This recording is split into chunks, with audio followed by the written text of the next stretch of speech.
Your wedding website checklist. Here's everything you want to include.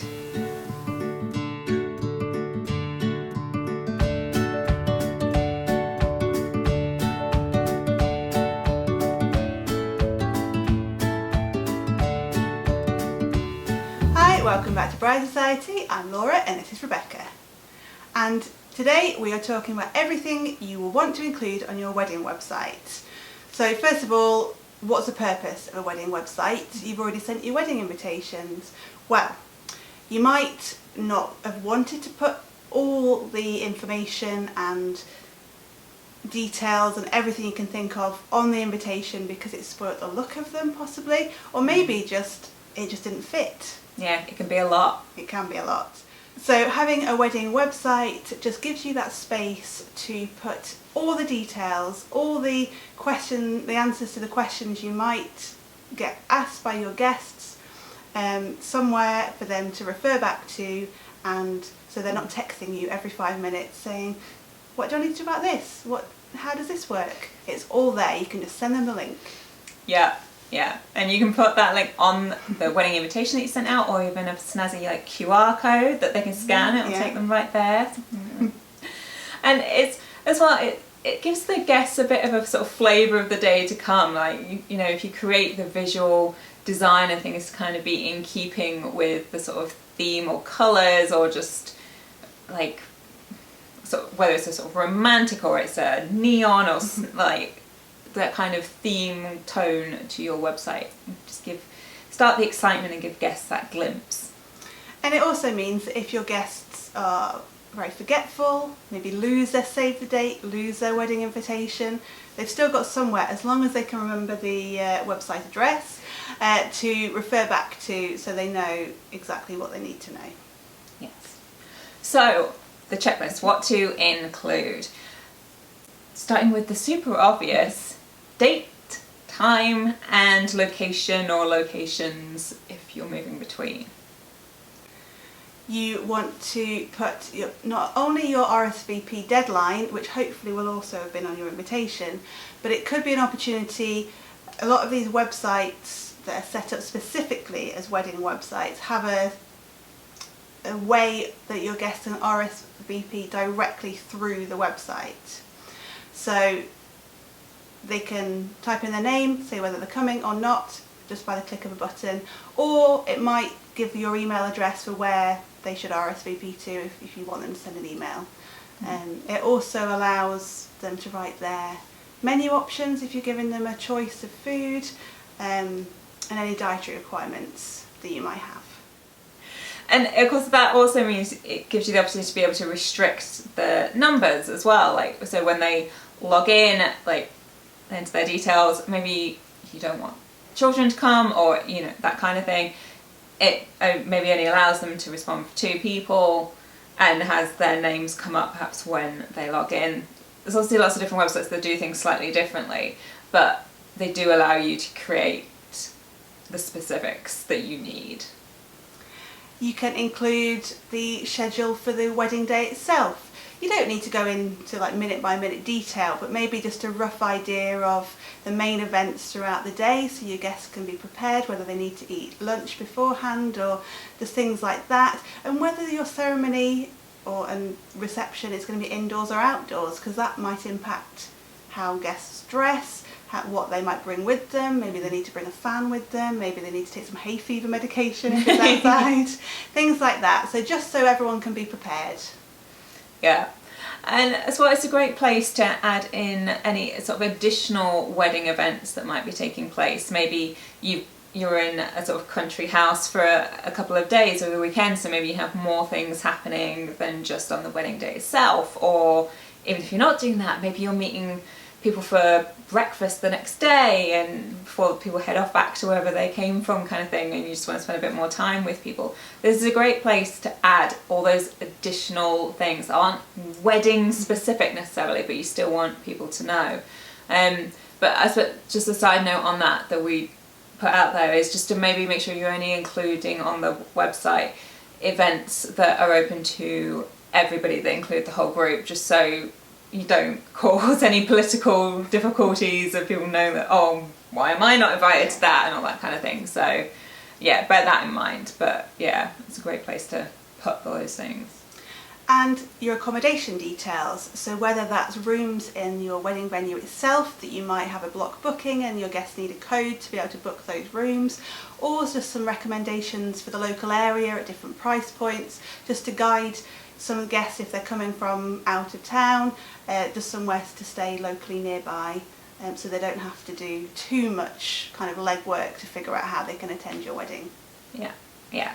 And in terms of attending the wedding, transport, there's quite a bit around this, and again, the website is really the perfect place to put this, because there's only so many inserts you want to put in your invitation. So this is a great place to include, obviously, location, addresses, directions, maps maybe.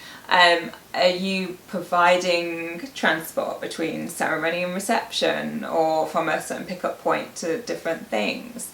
What's the parking situation for people? Local taxi services. So there's quite a lot there potentially, especially if you've got more than one venue. Yeah. But yeah, really helpful, and people might be able to like print off maps.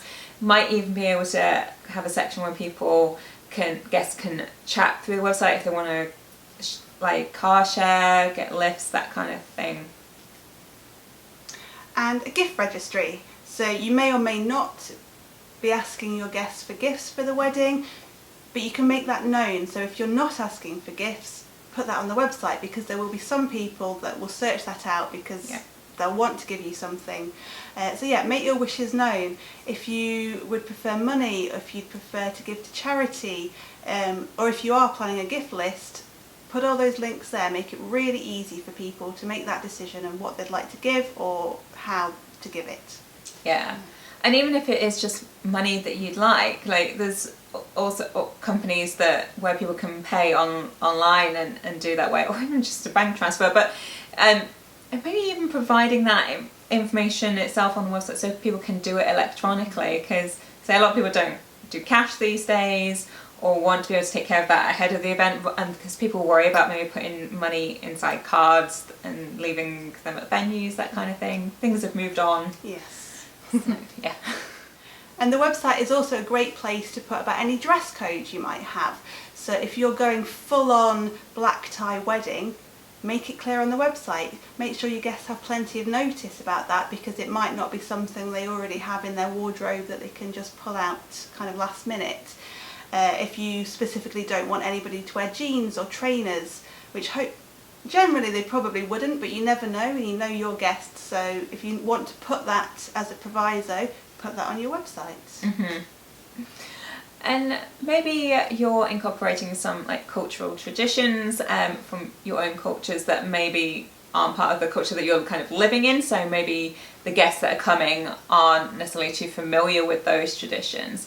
So if you are doing those, a website is maybe a great way to kind of let guests know about that and what that potentially means for them in terms of their participation, what it means that they should be wearing for you, giving some guidance around that. I've seen a lot of posts recently like where people have been invited to such weddings and they're worried about what to wear, they don't know how culturally sort of traditional the wedding is going to be.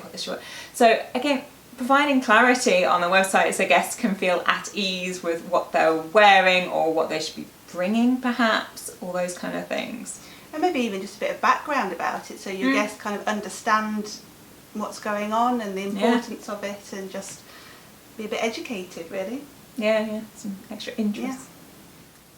It's also really useful if you have rules or expectations or requests of your guests. So for example, photos your guests may take on the wedding day. Maybe you want to prefer to have an unplugged ceremony or wedding day, so just asking your guests beforehand that they don't need to take any photos. You've got a wedding photographer for that, so just sit back and enjoy the day. Or maybe you'd really like to encourage your guests to take the photos and share those with you and everybody else. So just putting that out there in advance, it'll be in people's minds. and then might be more likely to do that. And this is where your wedding hashtag might come in. If you're choosing to do one, share it beforehand so everybody's got it in advance and they can start posting straight away. Yeah, and as well, like some people prefer to make sure that sort of the professional photographs are the first ones that end up being kind of put out online and things, rather than the guest ones. I've heard that a number of times, but maybe it's just putting a note on your website just to let people know either way, because sometimes I think if you don't know, you are on the side of caution of not posting. So yeah, again, just letting people know ahead of time so that there's no question over it. And if you're having like a wedding weekend or a destination wedding where people have travelled for longer than just maybe the day and the breakfast, there might be some downtime where people might want to go and explore the local area, and if you're familiar with that area you might want to suggest a few things people might be able to do, recommend some places to eat, places to visit, just the extra touches to give that bit more information to your guests. Mm-hmm. And then definitely moving into extra zone now. But this is an opportunity if you wanted to put up some of your engagement photos, maybe if you had some, or a little bit of sort of backstory of your love story, as it were. Maybe not everybody knows how you met or those kind of things, so maybe a little timeline or something like that, just if you want to incorporate something a bit more personal about the two of you on there. And if you're live streaming your wedding, which over the past few years has become, well, it became a necessity potentially, and now it's just maybe a bit more common. And if you've got guests that can't attend, if you're having a destination wedding and you know that a lot of people that may have attended a more local wedding can't come to that, you're live streaming the wedding, put all your information on there, the link, if you're doing it by Zoom or whatever platform you're doing it on. Put all the information on there so the people that you want to be able to still be involved and see you get married are able to do that easily. Yeah. Things like giving the opportunity for people to place like song requests, or even the ability to like upvote certain songs and poll things. You can get quite interactive with the website. And maybe you do actually want to include a frequently asked questions section. So the questions might have started coming in already from friends and family about the wedding.